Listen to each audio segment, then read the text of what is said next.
안녕하십니까. 유한타증권에서 금융 담당하는 정태진입니다. 오늘 A 플러스 에셋 자료 말씀드리도록 하겠습니다.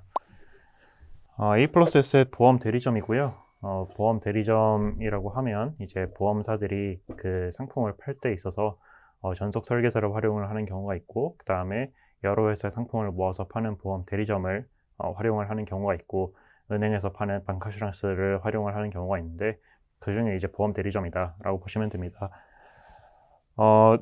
회사가 주로 이제 영업을 하는 그 보험 대리점뿐만 아니라 이제 뭐 자회사로 건강관리 서비스라든지 뭐 상조회사라든지 이런 것도 다 가지고 있는데, 그래서 이제 종합적으로 봤을 때는 그 단순하게 이제 보험 판매만 가지고 있는 건 아니지만, 이걸 이제 가장 큰 포션이 보험 판매에 있다 보니까 아무래도 그 영업 수익이나 실적도 보험 판매 실적에 따라서 좀 달라지는 경향이 있고요.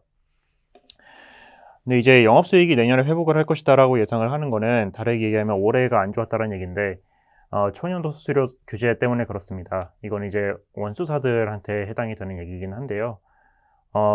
초년도 수수료 규제라는 거는 지금까지 이제 보험을 팔았을 때, 특히 이제 보장성 상품처럼 원수보험사의 이익계약으로 들어가는 계약들을 팔 때 아무래도 판매를 촉진을 하고 싶다 보니까 1년차 때 좀 이렇게 수수료를 과하게 부과를 하는, 그러니까 수수료를 과하게 주는 그런 식의 행태가 많이 있었습니다. 무슨 얘기냐면, 예를 들어서 10년 동안 보험료가 들어올 것으로 예상이 되는 계약을 팔 때, 이제 판매 채널에 그 10년치 사업비를, 다르게 얘기하면 수수료라고 하죠. 판매 수수료. 그 수수료를 1년 차에 다 몰아주는 그런 행태를 많이 했었는데요.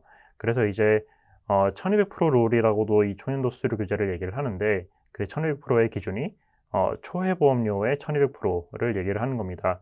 그러니까 처음에 들어오는 보험료의 한 12배 정도를 수수료로 부과를 주면, 이제 원수사 입장에서는 이익계약을 팔았는데 사업비가 많이 나가서 결국에는 뭐 단기에는 손해가 증가하는 뭐 그런 아이러니한 상황이 발생을 하곤 했었는데, 그럼에도 불구하고 파는 게 장기적으로 봤을 때 이득이니까 많이 팔았던 거고요. 그런데 이렇게 되다 보니까 사실 대리점 혹은 뭐 설계사 입장에서는 팔아놓은 다음에 1년 만에 해약시키고 다른 거 판매하면 그 또 추가로 그런 그 고액의 수수료를 수취를 할 수 있다 보니까 불안전 판매가 되게 급증을 했습니다. 그게 이제 2018년에서 2019년에 발생했던 일이고, 그렇다 보니까 당국에서 불안전 판매를 줄여야 되고, 그래서 이 초년도 수수료를 1200% 상한선을 둬가지고 그 총액은 뭐 이제 뒤로 그 총 사업비, 총 수수료는 건드리지 않는 선에서 1년차 수수료만 손을 좀 대겠다, 뭐 이렇게 해가지고 이제 규제를 도입을 했습니다. 이게 약간 말로 설명을 하니까 잘 이해가 안 되실 텐데, 뒤에 있는 차트로 넘어가서 말씀을 드리면요. 예전에는 뭐 이렇게 초년도 수수료가 한 1800%, 그 다음에 그 이후에 2년차 이후의 수수료가 400% 정도였다라고 치면, 이제 1200%로 초년도가 내려가고, 그 다음에 2회차 이후는, 예전에 2200을 총 줬었다면 이제는 2년차 이후가 1000 정도로 이렇게 올라간다, 이렇게 보시면 되는데, 이게 이제 왜 이 얘기를 이렇게 장황하게 설명을 했냐면, 그 올해가 초연도 수수료 규제 1년차이다 보니까 올해는 작년에서 넘어온 거는 여전히 400으로 낮은 상황인데, 올해 초연도가 감소를 하면서 결과적으로는 이 보험 대리점의 영업수익이 급감하고, 원수사 입장에서는 신계약은 계속 늘고 있는데 사업 비율이 급감하는 그런 현상이 나타나게 된 겁니다. 그래서 이제 원수사들은 지금 되게 손해율이 좋은 상황이고, 반대로 A 플러스 에셋은 영업수익이 크게 줄어든 상황이죠. 그래서 여기 이제 분기별 실적 추이에서 보시면, 작년까지만 해도 3분기, 4분기 이렇게 작년 걸 보시면 영업수익이 한 700억 원대에서 나왔었는데, 올해부터 600억 원대로 떨어진 걸 보실 수가 있습니다. 그래서 영업이익이 되게 크게 감소를 했는데요. 이게 이제 내년부터는 다시 해소가 될 것이다 라고 보는 거고요.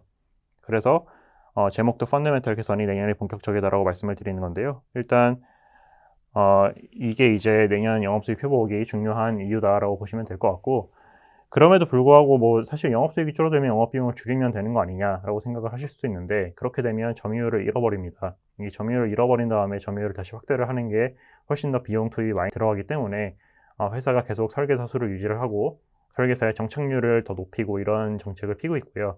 그래서 뭐 지금은 좀 안 좋긴 하지만 내년으로 가면 다시 이제 ROE 30%대를 회복을 할 수 있지 않을까, 이렇게 기대를 하고 있습니다. 이 회사 ROE 보시면 작년에는 한 30% 정도 했었고요. 그래서 PBR 한 2배에서 3배 왔다 갔다 하고 있는데 그게 뭐 그렇게 비싸다라고 얘기를 할 수 없는 상황이긴 합니다. 근데 지금 당장은 뭐 아까 보셨듯이 영업이익이 많이 감소를 했고 3분기 때는 그 건물 매각 이익이 있어 가지고 좀 이렇게 커버를 했는데 그래서 종합적으로 2021년 ROE는 한 20% 정도대로 떨어지지 않을까 생각을 하지만 다시 22년에 30%대로 회복을 한다라고 하면 그렇게 비싼 밸류에이션도 아니다라고 판단을 하고 있고요. 장기적으로 보면 아까 이제 말씀드렸던 연결 자회사들, 뭐 상조라든지 부동산이라든지 뭐 대출 판매라든지 이런 회사들이 있습니다. 그래서 여기서 이제 연결이익이 좀 확대가 되면 단순하게 이 보험 판매 실적에 따라서 좀 이렇게 실적이 왔다 갔다 하는 그런 현상도 감소를 할 수 있을 것이다 보고 있고요. 실제로 아까 언급했었던 그 부동산 매각이익도 자회사들이 투자한 부동산 매각한 겁니다. 그래서 포트폴리오 효과가 나타나고 있다 이렇게 보고 있습니다. 네, 밸류에이션인데 아까 말씀드렸듯이 30%의 PBR 두세 배면 뭐 그렇게 나쁘지 않다라고 말씀을 드렸었는데 사실 이 해외 자회사, 그러니까 해외 피어들 처음에 이 회사 상장했을 때 비교했었던 해외 피어들 대비해서는 현저하게 높은 ROE와 되게 낮은 그 밸류에이션을 받고 있습니다. 그래서 이거는 이제 뒤에 또 차트가 있는데요.